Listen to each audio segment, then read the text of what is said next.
میں مسلک کا نام نہیں لیتا، لیکن ایسا مسلک کہ جو اپنے آپ کو قرآن مجید کا باقی سب سے زیادہ وارث اور قریب سمجھتا ہے. ویسے تو سارے ہی دعویٰ کرتے ہیں، تو وہ بھی یہ دعویٰ کر رہے تھے.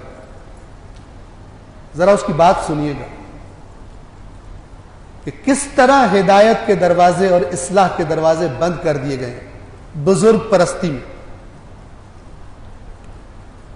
یہ الفاظ بول رہے تھے، کہہ رہے تھے کہ اگر اس پر فخریہ انداز میں بتا رہے ہیں، وہ جو میزبان بیٹھا ہوا جس سے گفتگو کر رہے ہیں، اس اپنی جہالت کو اور اس اپنے ظلم کو اور اندھے پن کو فخر کے طور پہ بتا رہے ہیں کہ ہمارے مسلک کا یہ امتیاز ہے.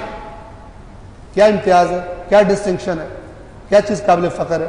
کہہ رہے تھے کہ اگر کوئی میرے سامنے قرآن مجید کی 1000 آیات بینات پیش کرے، توجہ فرمائیں، آیات متشابہات بھی نہیں، آیات بینات. بینات کن آیات کو کہتے ہیں؟ جن کا معنی بالکل واضح ہوتا ہے، جس کے سامنے بھی پڑھو اس پہ کلیئر ہو جاتا ہے یہ کیا بات کہی جا رہی ہے. تو کہہ رہے تھے کہ اگر میرے سامنے کوئی قرآن مجید کی 1000 آیات بینات پیش کرے اور وہ 1000 آیات جو مسئلہ ثابت کر رہی ہو وہ بھی بڑا کلیئر ہو، ان آیات سے وہ مسئلہ بڑا کلیئر ثابت ہو رہا ہو، لیکن ہمارے مسلک کے بزرگوں نے کوئی اور بات ثابت کی ہو، تو میں یہ تو کہوں گا کہ قرآن برحق ہے، لیکن میں کہوں گا میں غلط سمجھ رہا ہوں، وہ جو میرے بزرگوں نے بات کی ہے وہی ٹھیک. اس بندے کو آپ قرآن سے سمجھا سکتے؟ نہیں سمجھا سکتے. وہ تو خود بڑے فخر سے بتا رہا ہے کہ میں قرآن سے ہدایت نہیں لیتا، میں اپنے بزرگوں سے، بابوں سے، آباء و اجداد سے ہدایت لیتا ہوں. اب اگر ان میں سے کسی نے کوئی غلط فتویٰ دے دیا، کوئی غلط بات کر دی، تو وہ تو قبر سے اٹھ کے نہیں آئے گا اصلاح کرنے کے لیے، اس کو اس جہان میں اگر پتہ بھی چل گیا. اللہ اور اس کے رسول نے تو قرآن اور سنت کو بتایا تھا کہ یہاں سے دین لینا ہے. لیکن آج اللہ اور رسول کا کلمہ پڑھنے والے قرآن کو سرچشمہ ہدایت نہیں سمجھتے. ویسے کہتے ہیں، ویسے اگر کہو نا کہ تو قرآن کو ہدایت نہیں سمجھتا، کہے گا توبہ استغفار توبہ، میں سمجھتا ہوں. لیکن پھر کہا جائے آیت تو یہ کہہ رہی ہے، تیرے بزرگوں نے وہ بات کی ہے، کہے گا ہمارا فہم صحیح نہیں ہے، ہمارے بزرگ جو تھے وہ بہت اچھا قرآن جانتے تھے. یہ جس کا عقیدہ ہو اس کی ہدایت کا، اس کی اصلاح کا دروازہ بند. اور یہ بھی بتا دوں کہ یہ مشکل تھوڑے بہت فرق کے ساتھ مسلمانوں کے تقریباً تمام سبھی مسالک میں پائی جاتی ہے، سب میں بلا استثناء، ہم بھی شامل ہیں،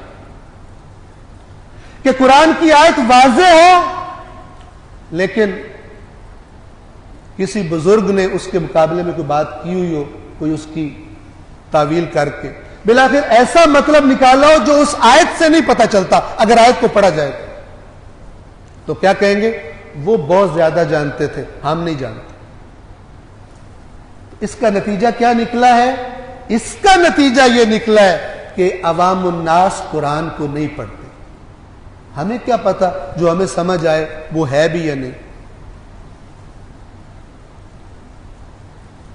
انتہائی معذرت کے ساتھ گویا کہ یہ اللہ تعالیٰ کو یہ کہہ رہے کہ یا اللہ تو نے ایک ایسا کام کر دیا جس کا ہمیں کوئی فائدہ نہیں، سوائے اس کے کہ تعویذ گنڈے کریں اس میں سے، سوائے اس کے کہ نیچے سے گزریں، جہیز میں دیں، اور الٹی سیدھی حرکات جو مثلا، سوائے الٹی سیدھی کیوں کہہ رہا ہوں؟ چونکہ ہدایت نہیں لیتے.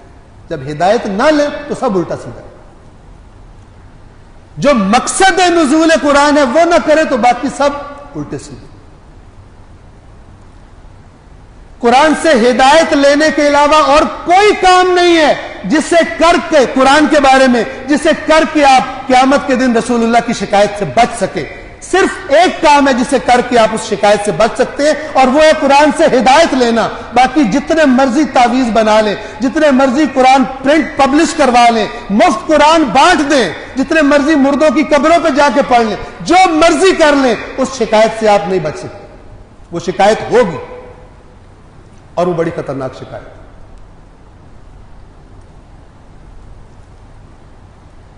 واپس آتے ہیں، آج کا ملحد کیوں بیزار ہے دین سے؟ اب جب میں ملحد کہہ رہا ہوں وہ کہ جو اوپر سے مثلا مسلمان ہے لیکن اندر سے